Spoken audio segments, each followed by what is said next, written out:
మూడో వార్డు అభివృద్ధి నా లక్ష్యమని కాంగ్రెస్ పార్టీ అభ్యర్థి అఫ్రీన్ అన్నారు. గురువారం మూడో వార్డులో గడప గడప తిరుగుతూ ప్రచారం నిర్వహించారు. ఈ సందర్భంగా కౌన్సిలర్ అభ్యర్థి అఫ్రీన్ మాట్లాడుతూ మూడో వార్డులోని సమస్యల పరిష్కారానికి కృషి చేస్తామని అన్నారు.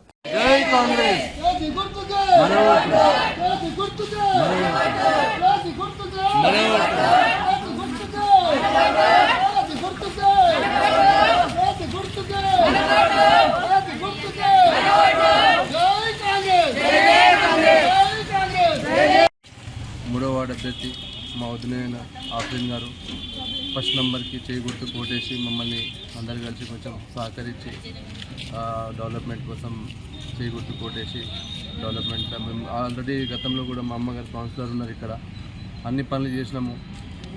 మోరీలు కానీ డ్రైనేజ్ సిస్టమ్ కానీ మంచి చెడు అన్నిటి ఉన్నాము. అట్లనే మీరు అందరూ సహకరించి మళ్ళీ ఒకసారి మాకు ఓటిచ్చి చేయి గుర్తు కోటేసి మమ్మల్ని అందరినీ మీరు అందరూ సహకరించాలని చెప్పి కోరుతున్నాం.